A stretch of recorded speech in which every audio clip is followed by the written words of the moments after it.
Assalamualaikum, sahabat Mandala. Jumpa lagi di acara Mandala Talk. Kali ini kita mengambil tema yang lagi hot, tema tentang Jabar Istimewa. Kembali kita menghadirkan seorang tokoh yang luar biasa, sosok istimewa, Pak Anton Carlyan, sesepuh warga Jawa Barat, mantan Kapolda, dan budayawan. Dalam acara Jabar Istimewa, dalam program Jabar Istimewa ini kita akan membahas tantangan yang dihadapi oleh gubernur baru kita, Pak Deddy Mulyadi. Itu mungkin ya Pak ya. Ya tidak panjang lebar lah. Kita ungkap, kita angkat bagaimana pandangan dari sesepuh Jawa Barat kita ini tentang tantangan yang dihadapi oleh Jawa Barat 5 tahun ke depan. Mangga Pak Anton. Baik, terima kasih. Hatur nuhun.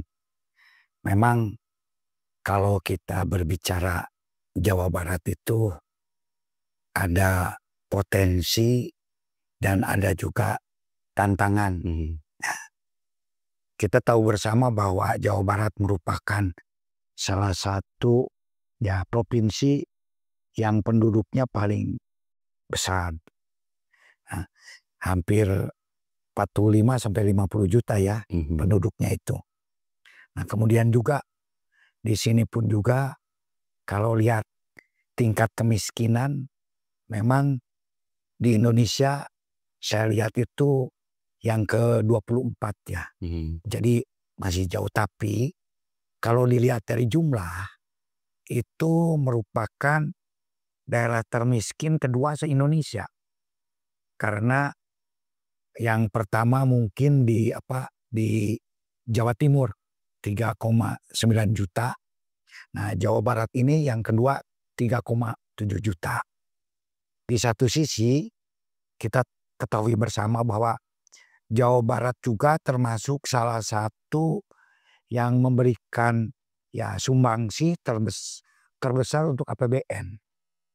Hampir 41%, 42%. Hampir 50 triliun. Namun di sini yang didapatkan oleh Jawa Barat pun juga karena mungkin dibagi-bagi itu hanya sekitar 39 triliun.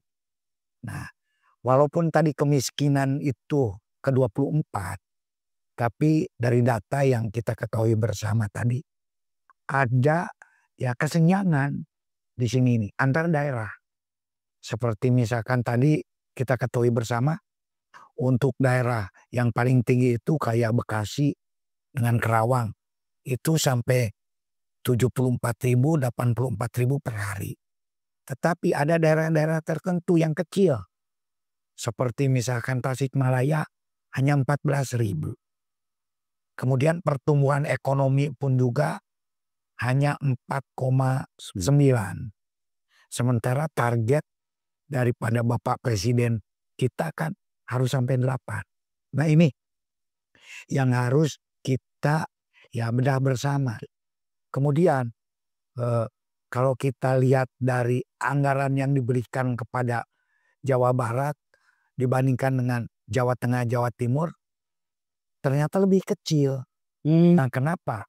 Ini pun juga salah satunya itu kan anggaran ini diberikan per kabupaten.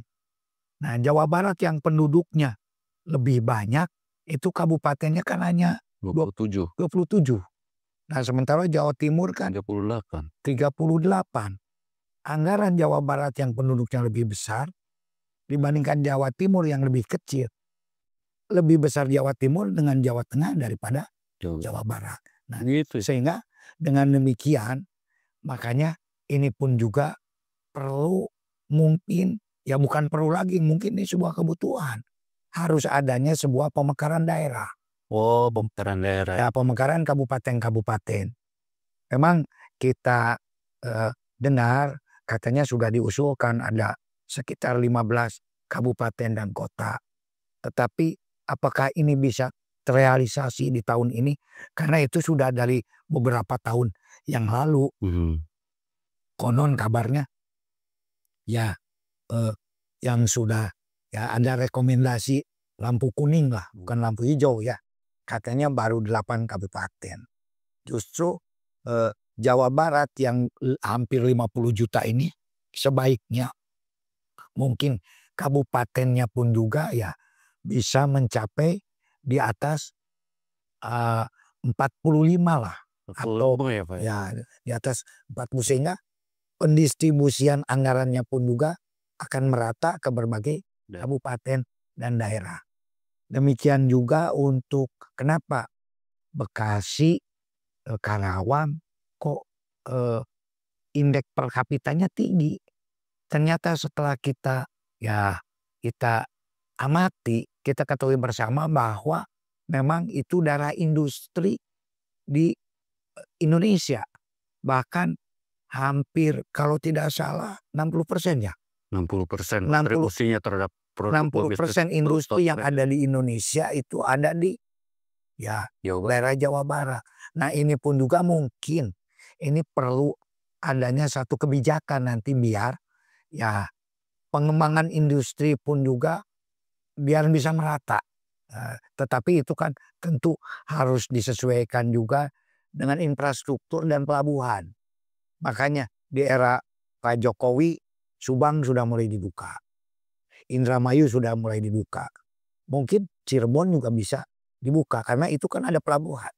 Pelabuhan Cirebon juga bisa istilahnya direlokasi karena zaman dulu juga Cirebon kan pelabuhannya bagus gitu.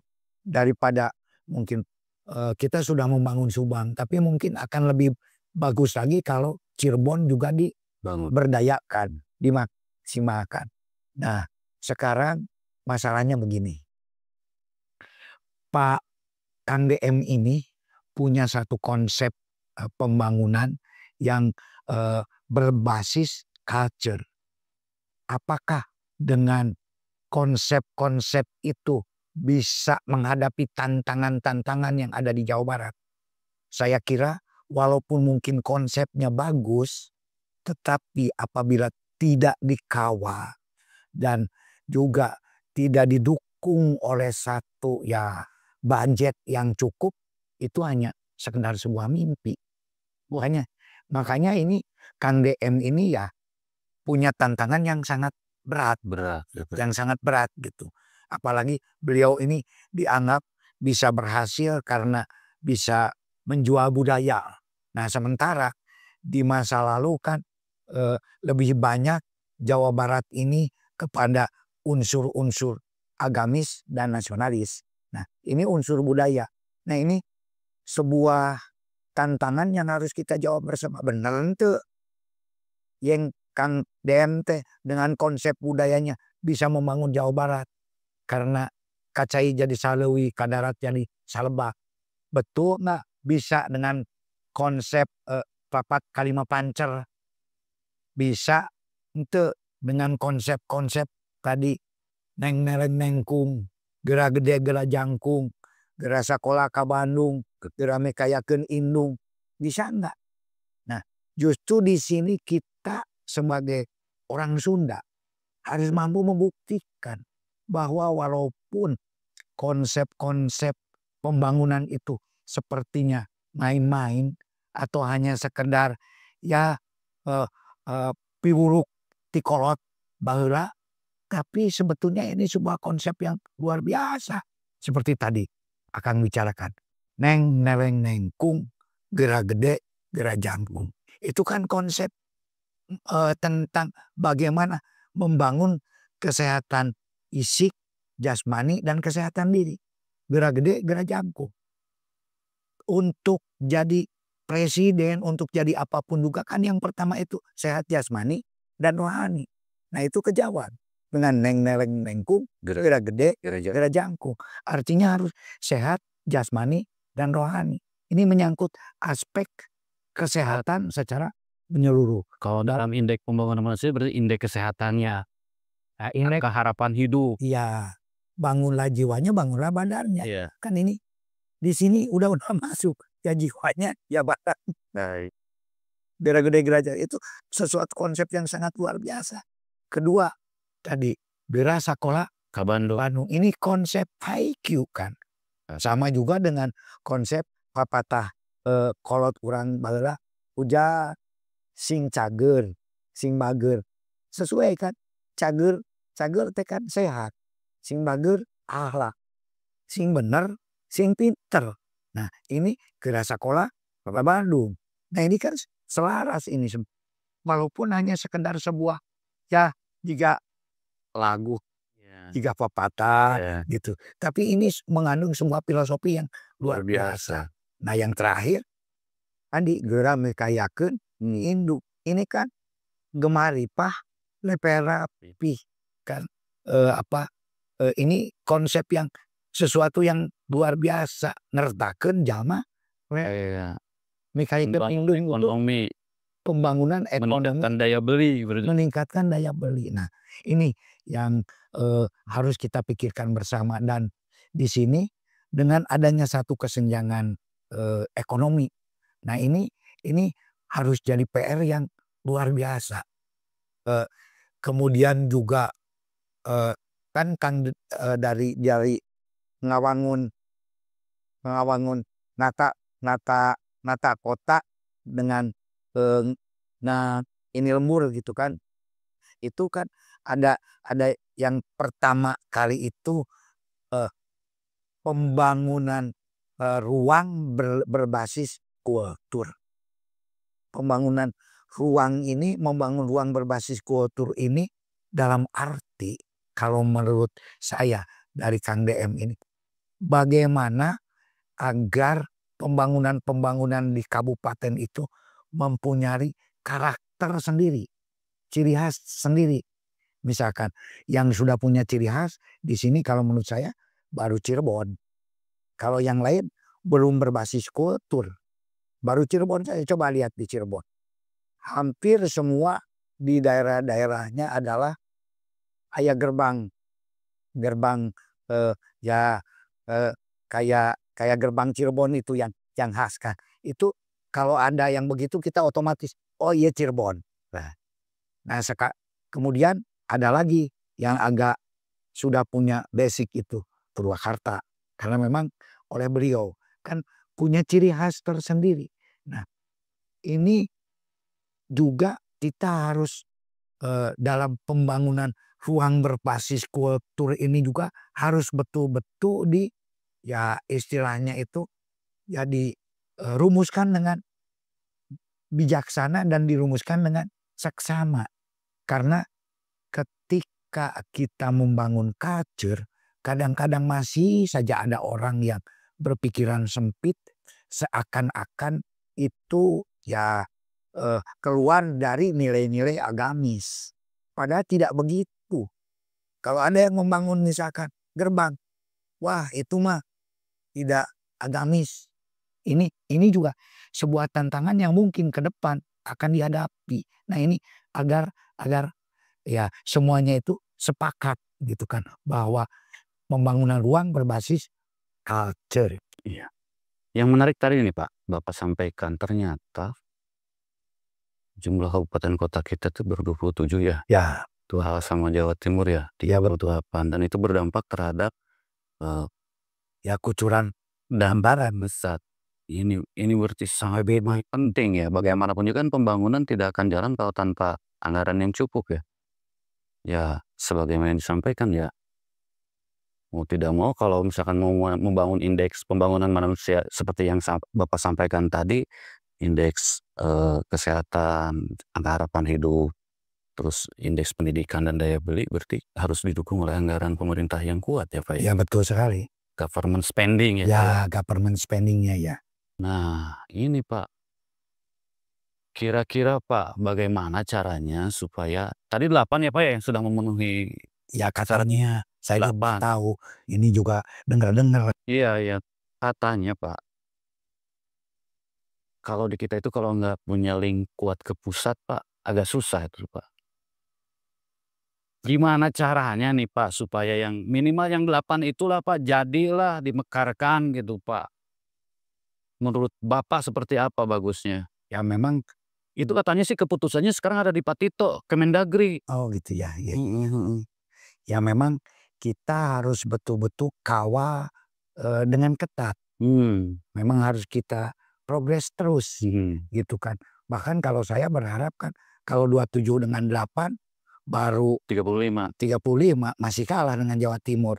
Minimal harus lebih dari Jawa Timur dong. Oh iya, kita karena penduduknya lebih banyak. Penduduknya saja kan lebih banyak. Iya, iya. Nah, minimal kalau Jawa Timur 38 ya kita mah bisa 40 makanya tadi kan 41, 42. Syukur-syukur bisa 45 dan memang ya perlu kita kawal khusus tetapi secara proporsional ya.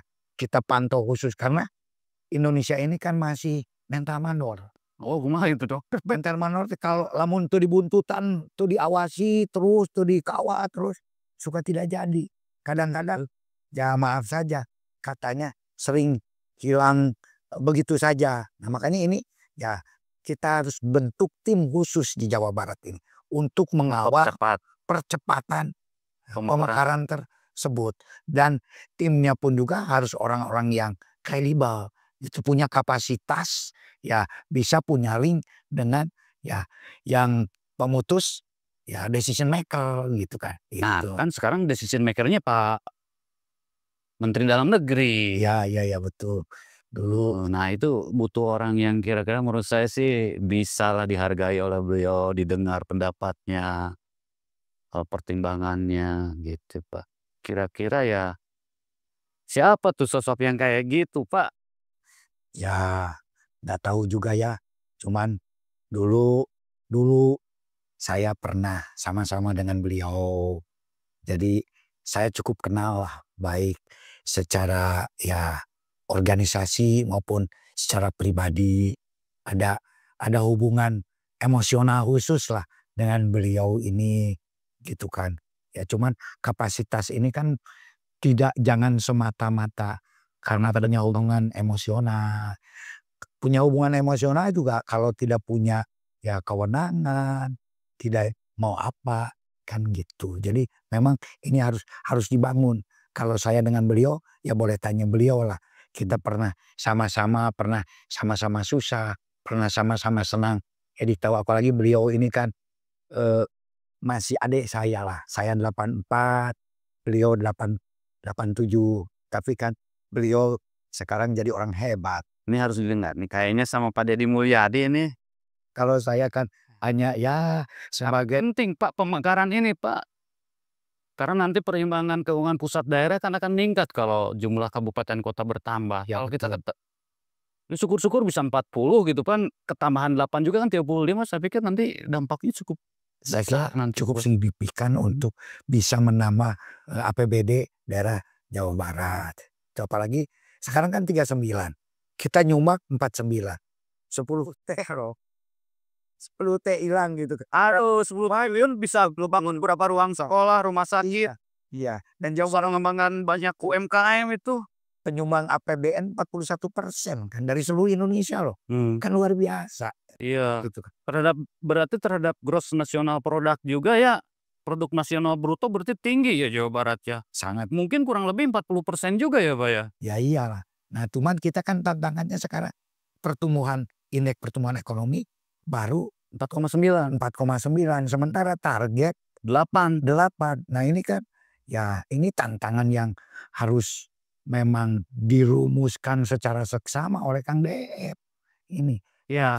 Kalau tidak begitu kan tetap nanti kita akan jadi ketimpangan kereta itu. Iya, saya dengar sih biasanya dari pakar ekonomi bahwa syarat untuk tumbuh itu pertumbuhan ekonomi tinggi itu harus government spendingnya tumbuh tinggi, ya, investasinya tumbuh tinggi dan daya belinya juga tumbuh tinggi, baru pertumbuhan ekonomi akan tinggi. Iya betul.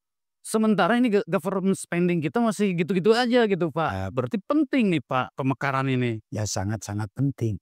Kalau menurut saya sangat-sangat penting sekali. Jadi ini mungkin bisa menjadi salah satu prioritas. Ya. Prioritas utama di dalam program kerja Kang DM di samping prioritas kerja yang lainnya seperti tadi pembangunan infrastruktur yang terintegrasi, keadilan. Justru perlu kelegowoan daripada para bupati dan wali kota. Jangan sampai memegang egonya masing-masing. Karena tadi pembangunan itu kalau saya lihat dari Kang DM ini semuanya berujung terintegrasi. Baik pendidikan, kesehatan, infrastruktur dan lain-lain. Saya memandangnya ini adalah ingin membangun sebuah pembangunan yang sistemik. Dan ini memang sangat luar biasa. Karena konsepsi survival Indonesia juga, yaitu ketahanan nasional Indonesia ini kan kesisteman. Komprehensif integral. Nah, apakah konsep komprehensif integral ini harus sampai kepada ya pelaksana di kabupaten, kecamatan, sampai ke desa. Sehingga betul-betul ini terintegrasi semua pembangunan ini. Jangan hanya karena sekarang kan dulu gitu kan. Kalau sudah jadi kepala daerah merasa jadi rajanya sendiri karena dipilih oleh rakyat. Sehingga kurang respect terhadap ya tingkat-tingkat yang lebih tinggi. Nah, ini tolong dihilangkan. Apalagi Pak Prabowo ini pun juga kan merangkul semua. Karena tidak mungkin kita bisa membangun tanpa ada sebuah kebersamaan. Ya, saya sering katakan al-ittihadu quwwatun. Kekuatan itu ada di dalam kebersamaan. Makanya semua pembangunan ini harus terintegrasi. Nah, tantangannya apa? Apakah bisa semua kepala daerah ini terintegrasi? Apalagi gitu ya, dikoordinir sama Pak Deddy Mulyadi sebagai gubernur gitu. Ya, karena kadang-kadang masih ada ego ini. Makanya di sini perlu ada suatu ya istilahnya program kerja yang disepakati bersama, yang betul-betul harus dilaksanakan dengan konsisten dan konsekuen.